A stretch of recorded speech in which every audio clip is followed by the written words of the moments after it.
Greetings and welcome back to Stellaris, my Commonwealth of Man playthrough. It's time for the 2400 State of the Commonwealth. It's been 200 years since we acquired the technology to leave Deneb and explore beyond Unity. In those 200 years, we have become a major power in the galaxy. In the Galactic Council, we are the leading council member by a large margin.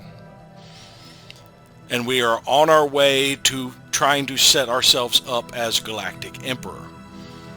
Currently on the Senate floor is Reverence for Life, but because we oppose it, it seems like a lot of others have decided not to support it. There's a good chance it will fail in the next 2 years. I'm going to keep influence banked just in case people change their minds toward the end.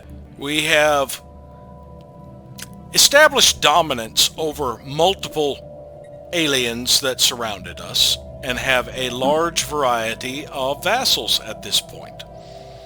United Latrepian Domains was one of our early vassals. They are our bulwark, and they are quite useful. Their fleet power is pretty effective, and they serve as a little bit of a buffer. I kind of wish we had caught them before they had grown too much or cut them up a little bit, because they are a significant drain on our resources, our basic resources, because we have to subsidize them being a bulwark. United Miravandium Imperium was a pre-FTL society that managed to achieve spaceflight before I was able to expand into their territory. We have established them as a prospectorium. They are a minor drain on our research, but they do provide a decent amount of basic resources, strategic resources, and advanced resources for us. The Pankisha province is a vassal we spun off from a territory we took from the Ubaric, and they are not doing very well. As a matter of fact, they have very low stability. They have like only a handful, maybe just one, of their primary species. And I plan to, when I get the opportunity, release them as a vassal and reconquer them and fix their planet before spinning it back off as a vassal. Because they are not providing us any research or influence, because they are not working our overlord jobs. Bags Holdings is another one that we spun off from... What happened to Bombala? The Veterisians took Bombala? How did they get Bombala? Interesting, I don't remember Bombala being lost to us. But apparently, maybe Bags Holdings traded Bombala to them, or, oh, I know what it was. There is a chance when you would suffer a rebellion that the new empire that pops up would offer to join another empire nearby. And I believe that is what had happened to Bombala, is the stability was so low that they just requested to join to the Veterisian League and became part of it. So Bags Holdings has been cut down in size a little bit. But yeah, their stability also is pretty bad. I think we may end up doing the same to them, releasing them and reconquering them so we can fix the world that they have. Their capital is not doing so well. 35% stability. And they are not working our overlord jobs. The Genlot Conclave was an independent empire that we conquered because they were in our way when we were trying to come back from a war with the Glosterhenians. They are quite a loyal subject at this point. We could probably renegotiate terms and start getting some resources from them. They are still a protectorate and not a vassal at this point. The Autocracy of Rakaron is this large empire that we cut out from the Ubaric. I probably should have had it broken up as well, but since they're just a vassal and not a specialist, they've been doing quite well in their taxes. They are loyal, but we are having to have a lot of garrisons to keep them loyal because they are such a large empire and a powerful empire. But they are one of our primary sources of taxes. They provide quite a significant amount of resources for us. The Citadel Research Institute was an empire we spun off from our own sector just to create a Stellarium. They have been quite loyal, and while they are quite behind us in tech, they do still assist us with our research. The Great Human Empire, poorly named in my opinion, was spun off from the Uthabulan Empire, and it is also not doing exceptionally well. Its capital is currently a habitat with very low stability, and they are also not working our overlord jobs. So likewise, we were going to have to remake that empire. The Mulino Mining Industries is the second vassal we have had here in the Massum sector. The original did not perform well, ended up rebelling. When we reconquered it, we decided to fix the planet before releasing it. Since it has been fixed, it has been performing exceptionally well. The Briannan Stellar Nation is our most recent vassal. I just proposed subjugation to them to see if we could remove their proposal to the galactic community to increase the empire, the council size to 4, and it did work. They're loyal, even though we do not have any armies over there to really boost their loyalty. And they are the reason we are currently at war, because the Ganlarev Revenant decided to attack them to purge their system. So we are now in a war trying to defend them. We have been unable to get ships over that way just yet, but our allies have, and have started pushing into the territory. The new Ubaric regime is the second attempt we had at the capital of the original Ubaric Empire. We fixed it after it rebelled, and now have it functioning again. I believe this was part of the Great Human Empire. This one was originally the Human Combine, and after we fixed it, it has been performing quite well as a vassal. The galaxy as a whole is embroiled in war at the moment. We are in a war against the Ganlarev Remnant. We have several allies in this war. In addition to our vassals, the Soran were in a defensive pact with us, so they and their vassals, the United Nations of Earth, the Allied Multics, and the Praku Interstellar Nation, have joined us. We were also in a defensive pact with the Tendra Zun, so they and their vassals, the Nex Nexus and the Verzak Galactic Technocracy, have joined us. Right now, the war is kind of stagnant. We are not being able to push much over here, but our allies have made it. We did have them push a Titan up into the autocracy of Rakaron, which before I could get a fleet over there, this Citadel managed to destroy it. But the primary fleet of the Remnant has been over here conquering a lot of the United Nations of Earth territory. In addition to that, other wars are going on. The hierarchy of Moffith is in a war of beliefs against the Vetericians. They were not the attackers. The Vetericians were. It is the Vetericians, the Star Realms of Shar, the Sovereignty of Tuxcali, and the Sovereign Jazajan Assembly versus the hierarchy of Moffith, the Kesem Confederacy, the Adnoran League, and the Citizens Confederation of Gavazul. The Veterician League are not faring well in this war. As you see, most of their territory is at least partially occupied by the hierarchy of Moffith. The hierarchy of Moffith has lost a few systems to the Star Realms of Shar. but for the most part, they seem to be weathering this fairly well. They do have a little bit of a push from the Star Realms of Shar coming in from their west. And the Citizens Confederation of Gavazul is also suffering from the Star Realms of Shar. The Hisman Protectors are also in a war.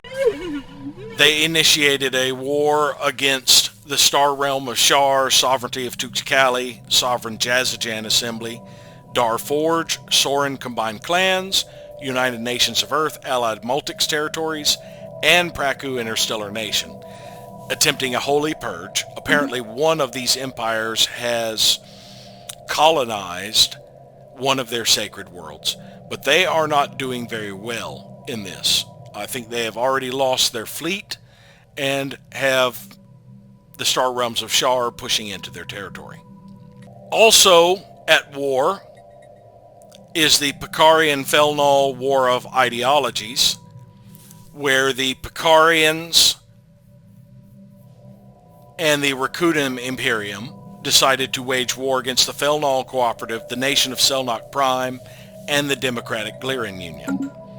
There are still a few independent empires, like the Kravadox League and such, that I may see about gobbling up just to get more vassals. But yes, we are pretty deep in a state of war at this point. We are making progress on technology.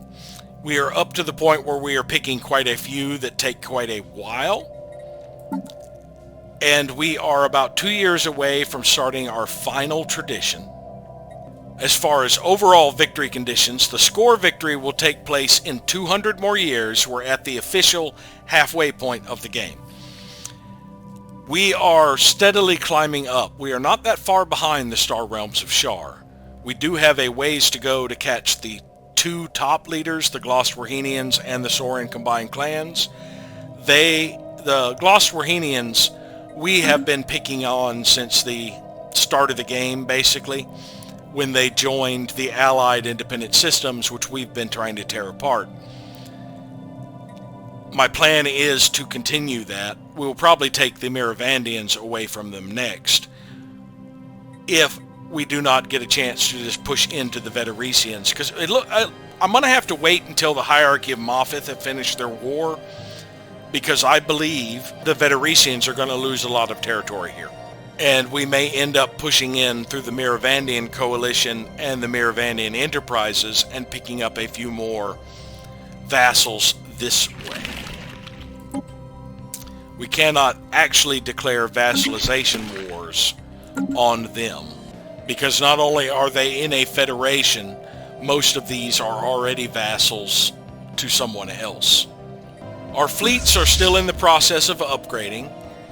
We're fairly close to Strike Force Medusa being fully upgraded with the brand new Ancient Ruination Glare.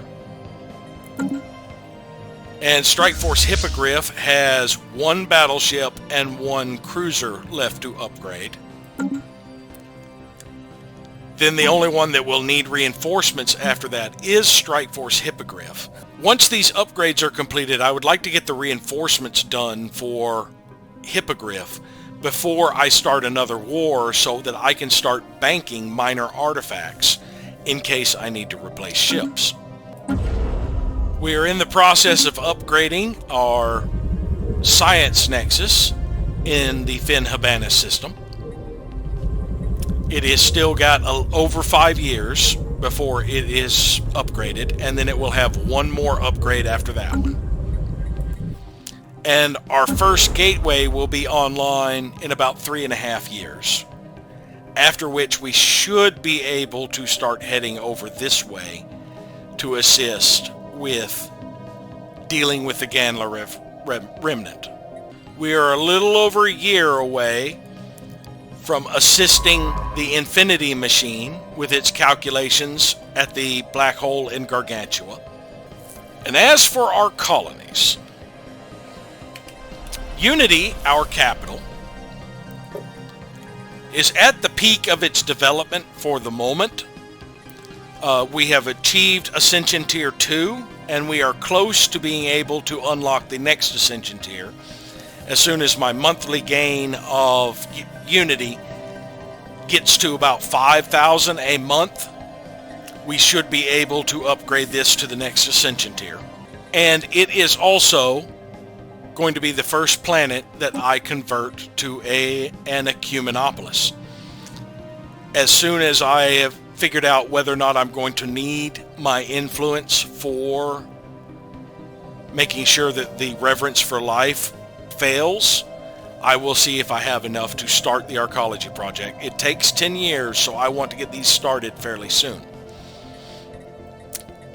But right now it is at the peak of its development.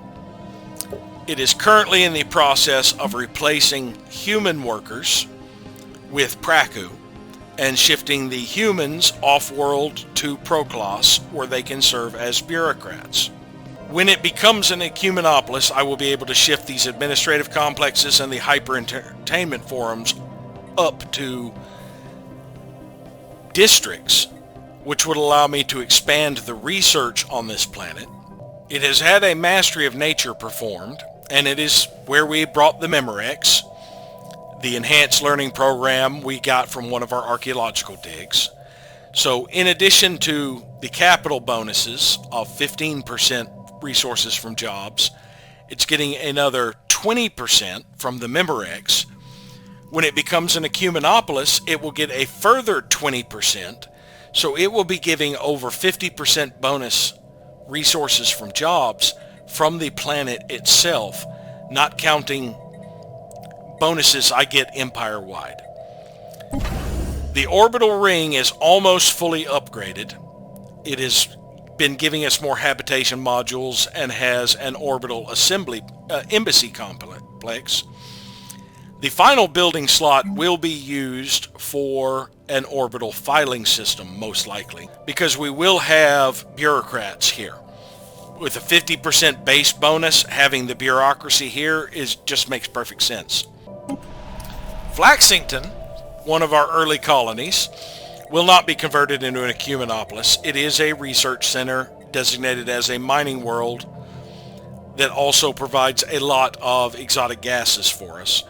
We're actually producing about 50 exotic gases just from the refinery jobs alone. Those are coming mainly from the cave shroom spores that we located and decided to harvest because they were releasing gases that made our population quite feral. This is also the home to the Nemas, which we have enslaved so that they do not disrupt our buildings and our populace. And we have performed a mastery of nature here as well. It's reached the peak of its development. Since it is not going to become an ecumenopolis, there's not really much more I can do. I could add an orbital ring that could give me 4 more districts, but 4 more districts really wouldn't help out a whole lot here. More than likely, any orbital ring would just be an anchorage. We pretty much reached the peak of the jobs we can support as well. We would need to reach 100 pops to get another gas plant engineer. And I discovered that these indentured servants will not work these gas plant engineer jobs. Even if I pulled the humans out of here, they will not work the jobs.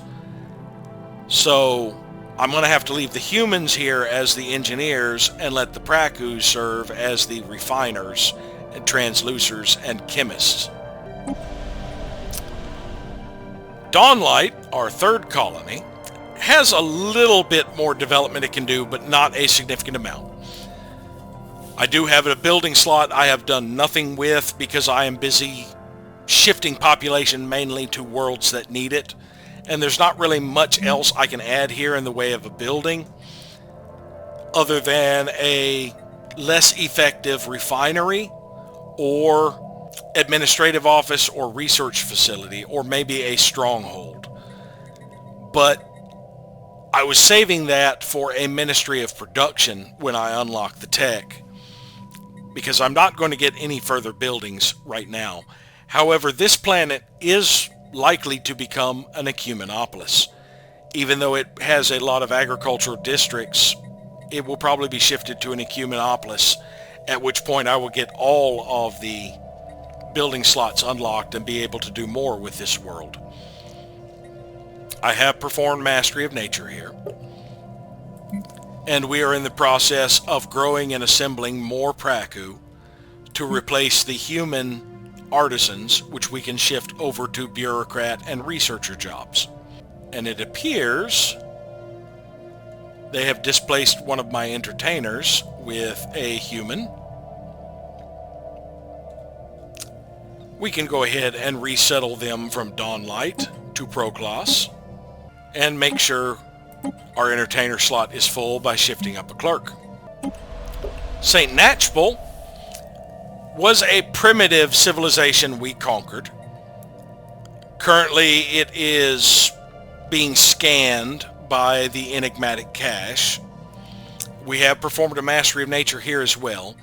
This planet is at the extent of its development. It is not a candidate for becoming an ecumenopolis because it is a primary source of strategic resources for me, having both mote harvesting and crystal mines. And it is a major breadbasket, which I plan on keeping. We do have an orbital ring here. Currently we are using it for anchorages. When I need more industry, I may add more sectors here. Or if I no longer require the industry on this world getting sufficient on my ecumenopoli, I may shift this over to do mining as well as generators. I can actually go ahead and switch a city district over if I wanted to, because we have sufficient surplus housing. I could switch it over to be a mining district. We are suffering a deficit of minerals at the moment. So yeah, let's make this a mining district. Now we currently have all the jobs being worked, so that will unemploy 2 of the Farine as clerks and make them miners until I can shift some Iknerval over here. But that's fine. And we are also slowly shifting out the human artisans to shift to other worlds. We also have a human gas refiner who can be relocated. St. Natchbul was also the home world of the Farine. It was originally a tropical world. We terraformed it to be continental, and we adjusted the Farine to be happy on continental worlds. The Farine are our domestic servants, and they have been biologically modified to be that.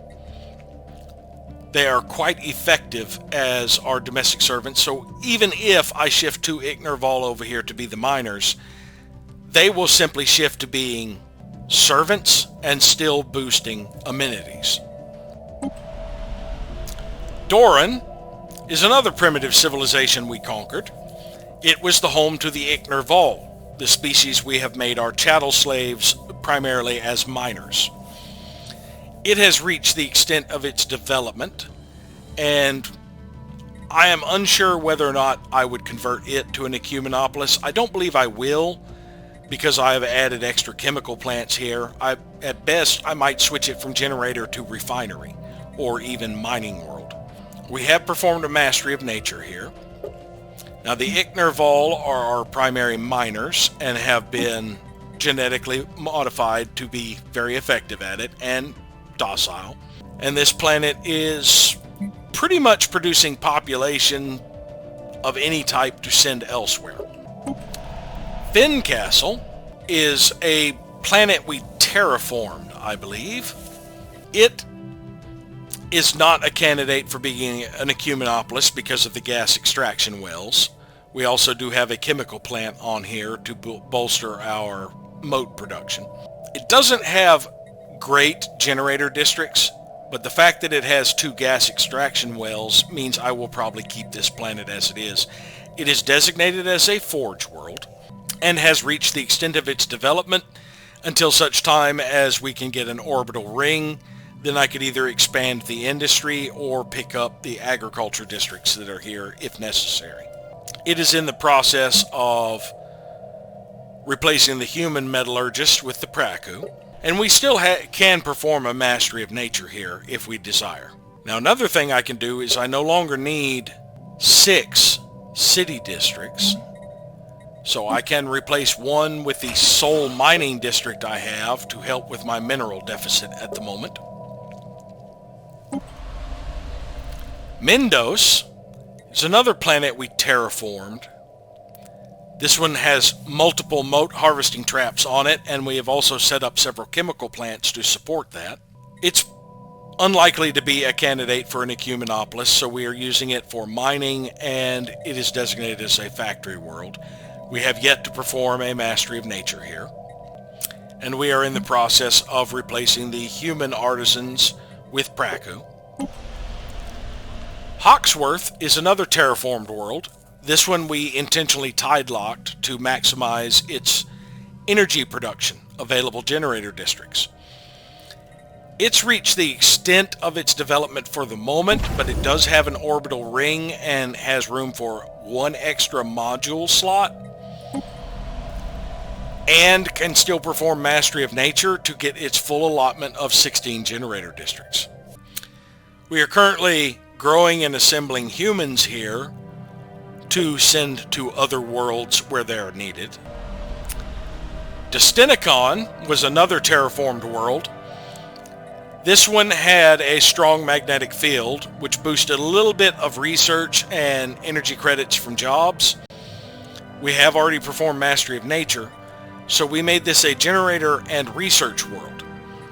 However, this small bonus is not sufficient to warrant passing up turning this world into an ecumenopolis. So we will most likely convert this to an ecumenopolis later on and make it bureaucratic in nature with maybe some industry. Destinicon is currently still filling out its final few technician jobs with oxen litter. Destiny is another intentionally tide-locked world when we terraformed it. It is in the process of upgrading its capital to the system capital complex. It can't quite achieve the full allotment of generator districts.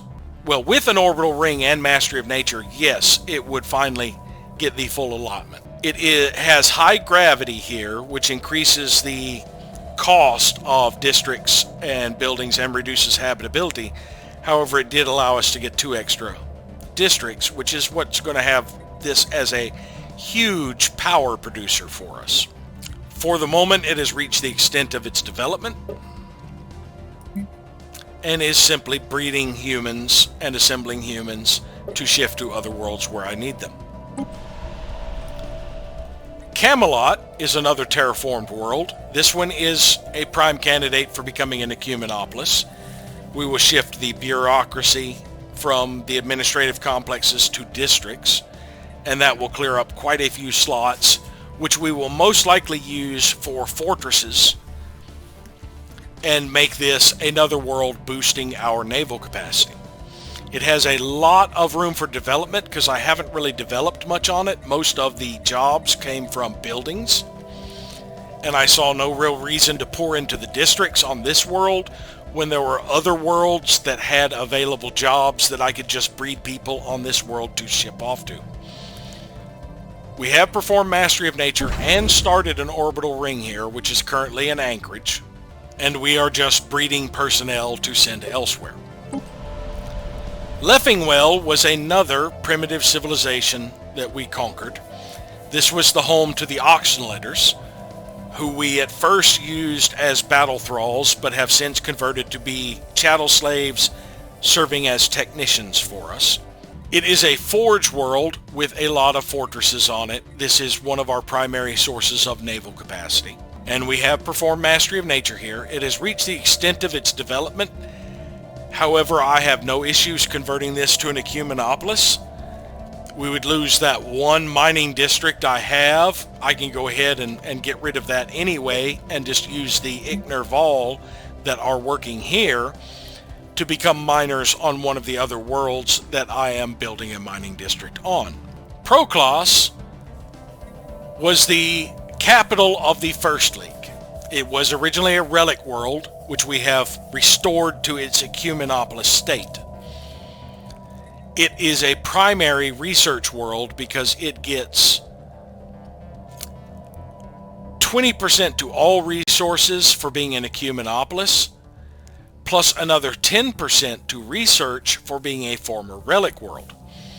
And we have as much research on here as we could cram, but we also put this as the home of the First League filing offices and the Faculty of Archaeostudies, and have been building a significant amount of administrative archaeologies. We have a large amount of bureaucrats working on this world.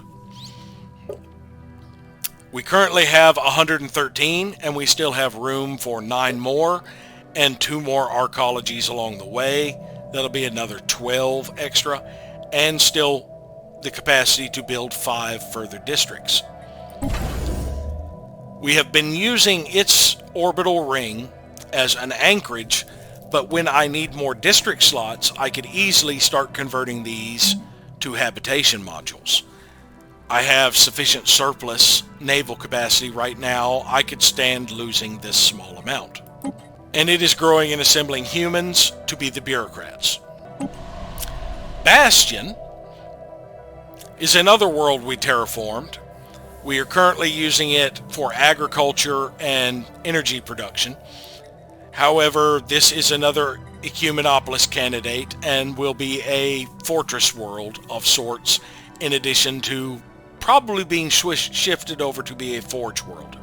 It has reached the current extent of its development. I have not performed Mastery of Nature here, and we are currently growing and assembling humans to shift to other worlds that need it. Melpomene is another terraformed world. We have been using it as a synthetic crystal refinery in addition to a mining world. Currently we are hanging on to it as a mining world. When I get sufficient off-world habitats that can serve as mining, I may convert this world to an ecumenopolis. It does have 1 more district, but I really don't see much need to build the district at this time. What I'm mainly doing is just having this as a breeding ground for humans to help populate my ecumenopolis. Earth 2 was another world we terraformed, and we terraformed it so much like Earth, we decided to make it a second home and name it Earth 2. We have been using it for mining as well. But this is another candidate for becoming an ecumenopolis. It would be a bureaucratic center for the most part. But we will need some mining habitats before we can sacrifice these mining districts.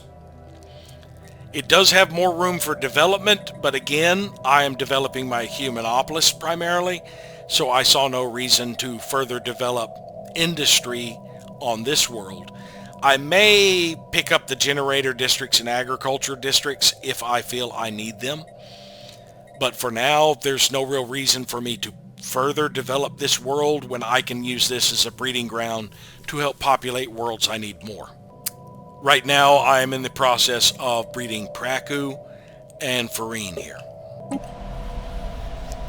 Thebes is another intentionally tidelocked world we terraformed. It is going to be one of our sources of generator energy credits.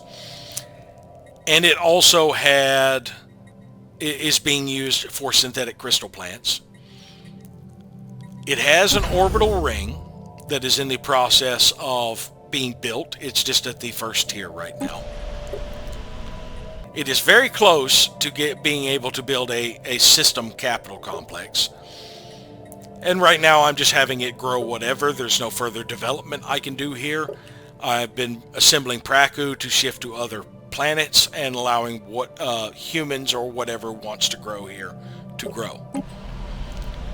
Truett was another primitive civilization. It was the home of the Rogerians, and they had a machine uprising, and the machines conquered them, tried to claim the system, and I put down the machine rebellion and put the Rogerians to work. This world will not become an ecumenopolis. It has had mastery of nature performed, and it has crystal mines on it, in addition to having a large amount of both generator districts and agriculture districts, which I was able to get both of. It has reached the extent of its development currently. It does have an orbital ring, which we are using as an anchorage at the moment. And the Rigerians, we just decided to switch them to being farmers.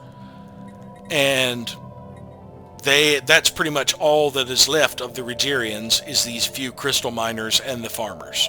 We are currently assembling our final oxen litter to fill out the final technician job here, after which this can be another breeding world. Asher is a former tomb world that we terraformed, and as a matter of fact, we engineered it to provide both form and function to its inhabitants, so it has a few extra amenities. We will most likely convert this to an ecumenopolis and make it a factory world or forge world, industry in general. We haven't done a lot of development on here because we have other more advanced worlds that needed the development more. In the meantime, however, I could be making use of the mining districts on all of these worlds. Like, I could go ahead and start building a mining district and just fill out all these mining district slots just to help with any deficit I have in minerals. Rhea is the only habitat we currently have constructed. We made a refinery station. It is primarily for synthetic crystals because we were using a lot of crystals to build our administrative arcologies. This world is populated with species we conquered. The Uthabulans, who we have converted to be domestic servants. The Latrepians, that we had made our battle thralls. And we also have the Imtok, which is a tomb world species that I just decided to hang on to and make indentured servants for if I need to fix a tomb world that I conquer and don't want to keep the territory. I'll just keep it as a tomb world rather than investing in terraforming and just populate it with this species. But that is the extent of our current colonies. Species-wise, apart from the species we picked up through conquest, our current battle thralls are the Furbanites that we got off of one of the worlds we took from the Uthabulans or the Ubarik. They were proles, so they did more army damage. I decided to make them our battle thralls. The Imtok were also recovered off of one of these worlds. The Praku is a species I bought off the slave market to make our indentured servants. And those are the only other three species that we had that we have not already covered with the planets when we visited them. Oh no, the Miravandia. We did get a migration treaty early on with the United Miravandian Imperium. And while we had that going on, I decided to make them our farmers originally. So we have this plantoid species that uses energy in place, half of their upkeep is energy in place of food, as our primary farmers. Now we have completed the genetics tradition tree, so we have been able to do quite a significant amount of species modification. The humans we are now are not the humans we were. Originally we were just adaptive, nomadic, and wasteful. Now humans are erudite, rapid breeders, natural sociologists, talented, quick learners, and traditional. They are quite suited for being leaders and scientists and bureaucrats. We are on our, I believe, third emperor or empress, Empress Carla the First. She is 97, still has a few years left in her, and her heir is the Crown Prince Jumani. He's not much younger than her. I believe he was her younger brother, is the way I'm going to figure it out. But he won't last in office much longer than she does. Now, in the current up-to-date patch of the game, 3.8.4, I believe it is. They have addressed this issue by making sure that they are about 10 to 15 years younger than other leaders, while the starting emperor you get is a little bit older. But they have addressed that a little bit so that you don't have quite as often, right after a person dies, you get an heir that is going to die within the next 20 or so years. There's no perfect system for it unless they allowed us to manually choose our heirs and customize them. Basically, if we could have sort of a family tree and be able to, like after this heir gets to a certain age, they have a kid. And we get to choose which of those becomes the next emperor. But that's the extent of the state of the Commonwealth. Thank you all for watching, and hopefully we'll see you next time.